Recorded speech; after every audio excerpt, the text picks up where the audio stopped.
O seu paciente ou seu cliente costuma reviver emoções fortes enquanto stalkeia outras pessoas nas redes sociais?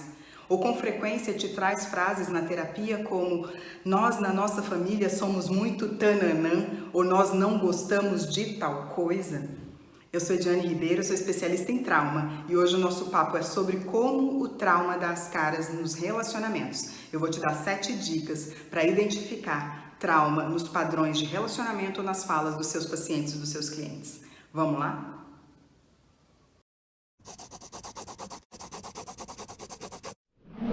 Nem sempre o trauma se apresenta de forma óbvia, com pesadelos, flashbacks, palpitações.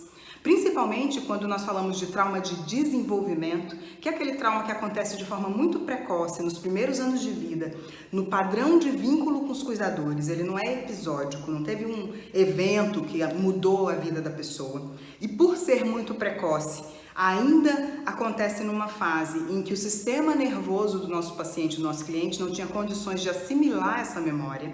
Então, esse tipo de trauma também não vai aparecer na memória declarativa nos nossos atendimentos.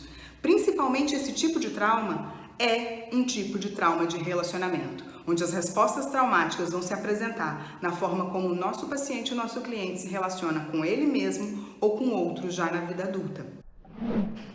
Uma primeira pista é se a pessoa se envolve com frequência em relacionamentos do tipo montanha-russa emocional, onde um ciclo de emoções é sempre vivido de forma intensa e repetitiva. Um exemplo é ciúme, raiva, euforia, paixão, medo. Ciúme, raiva, euforia, paixão, medo. A pessoa passa por ciclos emocionais que ela vai de muito contentamento a muito descontentamento, emoções intensas de desconforto, emoções intensas de conforto, repetidamente.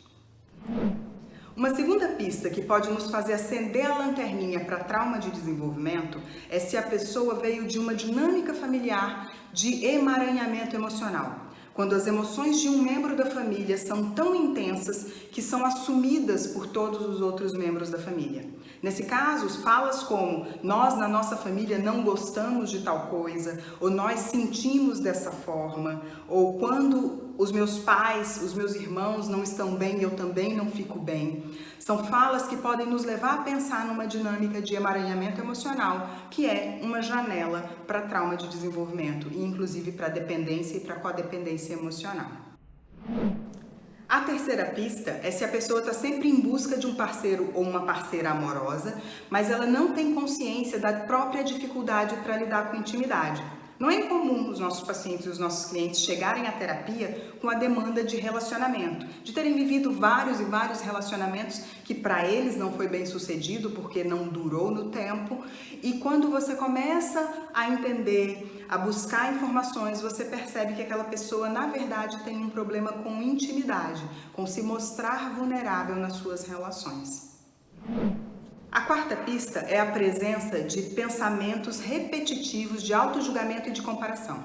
A pessoa está sempre preocupada como é vista pelos outros e tentando se adaptar a essas expectativas. Então, todas as escolhas, a forma como se veste, a forma como se comporta, dependem muito do feedback que ela recebe dos outros e ela fica muito mal quando recebe críticas ou muito bem quando recebe elogios. Não tem um equilíbrio, um filtro a partir do olhar do outro. Então, isso pode dar mais uma pecinha para pensarmos em trauma de desenvolvimento. A quinta pista é uma busca inconsciente por reviver emoções intensas. A pessoa faz isso de forma inconsciente, muitas vezes se stalkeando na rede social, porque aí ela reativa aquele sentimento, relendo insistentemente conversas no WhatsApp de uma ruptura de relacionamento, por exemplo, ou de uma briga que a deixou muito irritada, muito nervosa ou indignada, desabafando com outros repetidamente sobre situações que a ativaram emocionalmente. Porque no momento em que ela desabafa repetidamente, ela revive a emoção que ela teve no momento da ocorrência. Esse é um sinal para vício emocional, que é também uma resposta traumática e pode indicar trauma de desenvolvimento. A sétima pista é a ansiedade por agradar. São aquelas pessoas que estão numa tentativa constante o tempo todo de agradar outros. Isso faz com que ela tenha dificuldade de dizer não, que muitas vezes faça sacrifícios para atender às necessidades de outras pessoas, que negligencie as próprias necessidades ou às vezes nem consiga identificar quais são as suas próprias necessidades. É muito comum, na ansiedade por agradar, a pessoa desenvolver uma indecisão severa, dificuldade de fazer escolhas, porque a escolha dela está condicionada ao que o outro vai achar. Então ela começa a achar difícil, porque ela precisa ler qual vai ser a reação do outro em relação àquela escolha.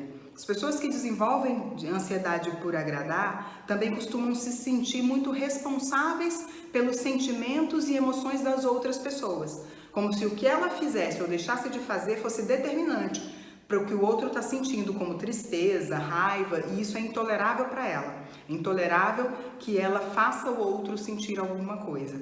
E na verdade nós somos responsáveis pelas nossas próprias emoções. Essas foram 7 pistas de como o trauma pode dar suas caras nos relacionamentos. Mas lembrando que elas precisam ser avaliadas sempre dentro de um contexto maior, dentro da história pessoal do seu paciente, do seu cliente e associadas a outros indicadores. Se você gostou desse vídeo, deixe o seu like, clica no botão para se inscrever no canal e eu te espero na próxima semana.